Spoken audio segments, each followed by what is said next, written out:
네, 안녕하세요. 안녕하세요. 네, 만나서 반갑습니다. 네, 반갑습니다. 저는 성형외과 전문의 김형진입니다. 네, 만나서 반갑습니다.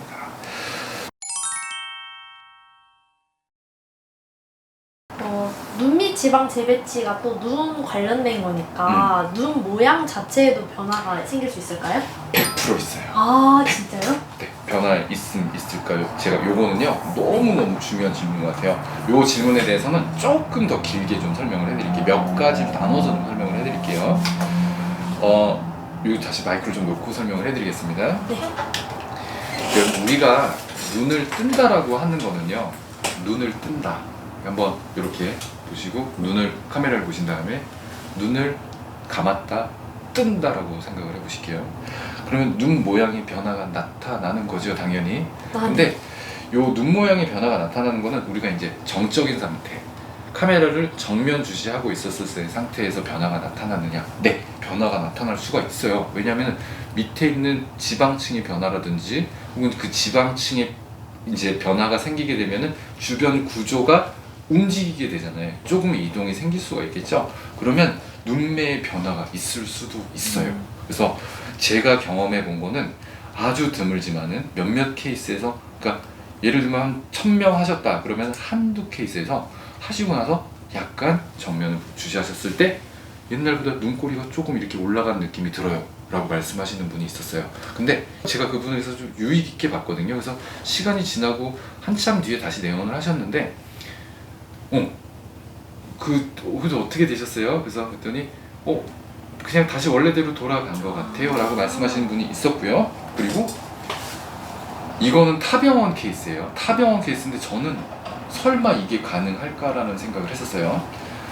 눈매의 변화가 왔는데 한쪽 눈이 삼배간이 돼서 오셨어요. 진짜요? 이렇게. 그러니까 약간 흰자. 흰자가 이쪽에서는 삼배간, 반대쪽 저쪽 눈은 삼배간이 아닌데 이게 뒤집혀서 이렇게 삼배간이 이렇게 된 게 아니라 이게 한쪽 눈이 이렇게 내려간 그게 있었단 말이에요. 그래서 저도 와, 이게 도대체 어떤 해서 이게 될 수 있을까? 라고 생각을 해서 공부를 해봤어요. 찾아봤어요. 네.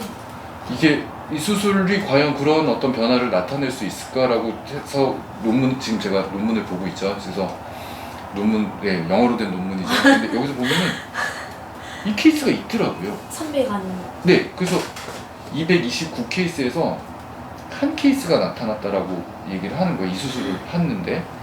근데 저는 이보다 더 많은 케이스를 당연히 많이 했지만 한 케이스가 나타났는데 여기서는 일시적인 그런 300안 효과가 있었다고 얘기를 했는데 그건 정기적.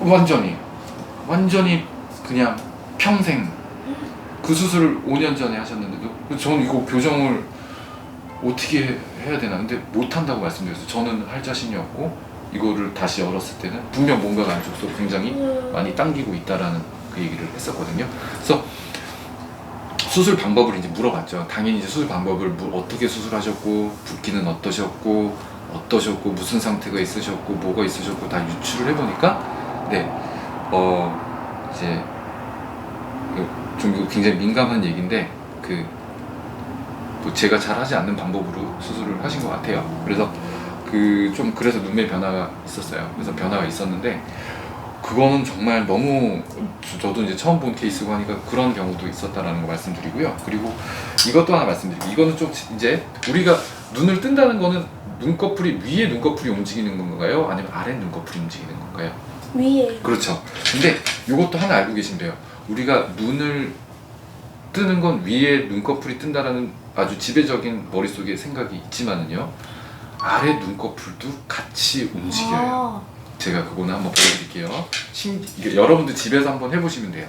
거울을 한번 잡아보시고요. 네. 거울을 이렇게 정한시해서 이렇게 한번 보시겠습니다. 네. 근데 이렇게 보시다가 거울을 조금씩 밑으로 따라서 내려갈 때 아래 눈썹을 한번 보세요.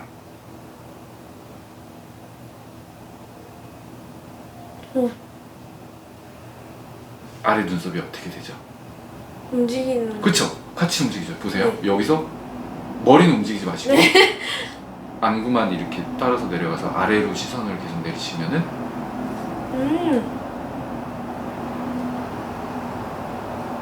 심지어 여기가 패일 정도로 지금 아래 눈꺼풀이 이동되는 게 느껴지시나요? 네. 그렇죠.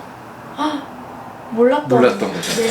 근데 이걸 제가 왜 설명드리냐면요, 해부학적으로는요, 위에도 구조가 있지만 아래도 해부학적 구조가 있는데 크게 다르지 않아요. 눈을 위에서 우리가 뜬다라고 쌍꺼풀 수술할 때 이거하고 밑에서 이 수술할 때 위에 거하고 아래쪽에 어떤 해부학적 구조가 거의 다를 거라고도 생각을 하시잖아요. 밑에도 거의 유사한 해부학적 구조를 갖고 있어요. 그러니까 지금 아래 눈꺼풀도 어떻게 되죠? 움직이는 거 보이시죠? 그래서 이거를 아래를 바라보게 되면, 우리가 만약에 하느님이 이거를 조물쭉해서 눈을 바라봤을 때 만약에 이게 안 움직이게 만들었었으면은 아래를 바라봤을 때 이게 이렇게 덮여 있으니까 아래를 볼 때는 고개를 내려야지만 아래를 쳐다보게 아마 그렇게 됐을 건데, 정말 너무 훌륭하게 인간을 만들어 주셨기 때문에 이런 작은 변화가 어떻게 보면 굉장히 편한 기능이 된 거잖아요. 네. 그렇죠? 모르셨죠? 네. 근데 신기하네요. 제가 이 말씀을 드리는 게 뭐냐면은, 수술을 하시게 되면은 네. 거울을 항상 자기한테 관심이 생기게 되잖아요. 수술하는 모습 변하게 되니까. 그럼 이게 정한시로 보지 않으시고요, 거울을 이렇게 보시는 분들이 있어요. 그러면은 이렇게 보면은 지금 이렇게 봤을 때는 모르지만은 이렇게 따라서 밑으로 내려가게 되면은 눈 밑이 꺼지나요, 안 꺼지나요? 꺼져요. 꺼지죠. 그래서 꺼지게 되기 때문에 수술하고 나서 눈 밑에 많이 꺼졌어요 라고 말씀하시는 분들이 있거든요. 근데 그게 아니라 실제로 눈에는요, 이렇게 아래를 쳐다보면 들어가게 되는 거예요. 네. 그러니까 수술하시고 나서 눈 밑이 너무 많이 꺼졌어요 라고 말씀하시는 분들 체크해 보면은 정한시 때는 괜찮으신데 아래쪽으로 거울을 보시니까 눈 밑이 꺼졌다고 얘기하시거든요. 네. 그런 거는, 그래서 눈 모양의 변화가 있을까요? 그래서 제가 아까 말씀드린 아주 드문 케이스, 정말 이렇게 되는 거, 선배가 된 거. 근데 한쪽 눈만.